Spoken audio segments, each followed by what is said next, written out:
One of our favorites. Turn up the volume, please.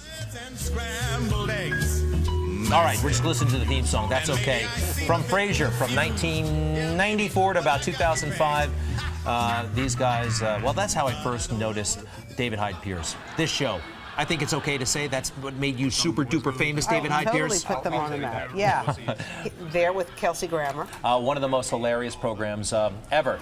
David Hyde Pierce has done many movies and TV shows, and now once again back on Broadway directing a show. Rosanna. He's got a new role this time. David Hyde Pierce, nice to have you on Good Day New York. Hi, you guys. Thanks for having me. So what's it like? I mean, usually you're out there front and center, lights are on you. Now you're behind the scenes calling the shots. Yeah, well, it's been great. This is my Broadway debut as a director. I have this amazing cast of actors. Tyne Daly is in it, and some of my pals from Frasier, Harriet Harris and Edward Hibbert, and a bunch of great actors. And it's been a blast. It's actually nice. I go every few nights to the theater, and I just stand at the back, and I either watch the show or I watch the audience enjoy the show, and you can't do that as an actor because then this play would stop. It's kind of like the boss showing up and make sure everybody's doing their job. It Should Have Been You at the Atkinson Theater. What's it about? It's a romantic comedy musical. It takes place sort of backstage at a wedding, and it's two families from very different backgrounds. Tyne Daly is the mother of the bride, and Harriet Harris is the mother of the groom, and the mother of the bride isn't too happy about the groom, and the mother of the groom doesn't want the wedding to happen at all, and then the ex-boyfriend shows up, and it's a lot of craziness,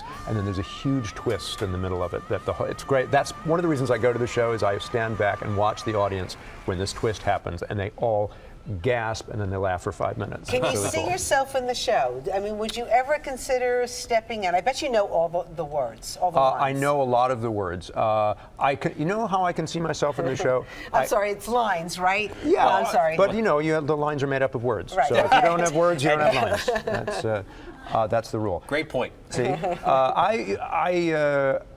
I will say this as a director: it is so well cast that I don't see myself up there, because everybody up there is so good at their job. They're so funny, and they sing like angels. And the best part, the coolest part is, especially now that it's been running a little over a month, they work together so well. They're having the time of their lives, and you get that as an audience. Part of the joy of seeing the show is watching all these amazing actors just play. And speaking of singing, your husband wrote the song for the play. He wrote the book and the lyrics. And how did that work? Brian Hargrove. It was great. I came to the show because they've been working on this for like 8 years now. Barbara Anselmi is the composer. Brian Hargrove wrote the book and lyrics, and I came along. It had been done in workshops, and I loved it, and they needed a director. And it's the first thing I ever directed. A few years ago, we did it at the George Street Playhouse out in New Jersey, New Brunswick. And we've been in the business a long time, Brian and me, so we've worked together in one way or another. Why do you try it on people in New Jersey and Connecticut first? Because they're tougher. Or more forgiving? Tougher. Tougher. Tougher. If you can make it there, as the song says, you can make it anywhere. That's interesting. More on that in a second. I think you got to talk to Brian about that. The lyrics are not exactly right on that one. So look, we brought a camera over to the theater, and this may be a little shaky, but we have a clip of the performance. It Should Have Been You. Take a look. Oh, how cool. Oh boy, am I verklempt. It's better than I ever dreamt. Playing nice. Oh, please, you're just saying that. But it's true.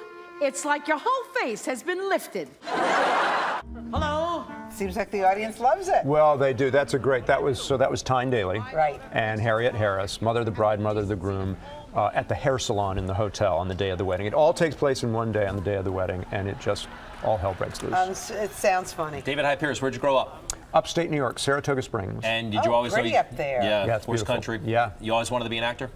No. My dad had been an actor, sort of in community theater before I ever came along, and he'd stopped. And I was going to go into music, but I was always acting in little plays in school, and it ended up that I couldn't get away from it. Well, one thing, I don't really notice performances except when you were Nixon. You played John Dean in the film Nixon. Yes. And I'm a bit of a Nixon buff, and you just nailed that guy. Thank you. Well, I actually met with John Dean a lot and talked to him about what it was like. And he was Nixon's rat lawyer who gave everything up at Capitol. All right, maybe not.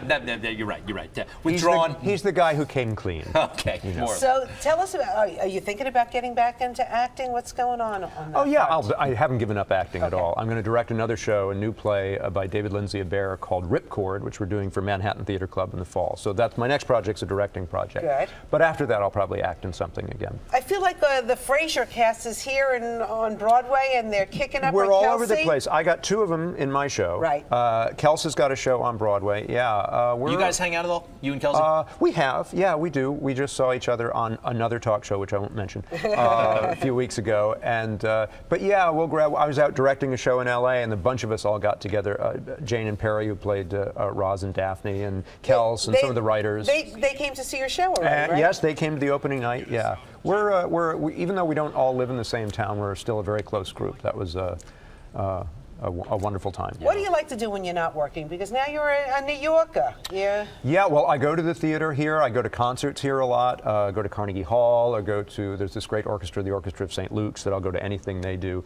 I love that you can be a New Yorker and not say New Yorker. Okay, you it's can, true. right? It's not an obligation. Yeah. David Hyde Pierce, thank you so much, and thank you again for making us laugh so I much. know, Really, all my those folks are years. really good. We Great stuff, appreciate and this it. looks like Thank a great you. project. It is. All right. It's a fun show.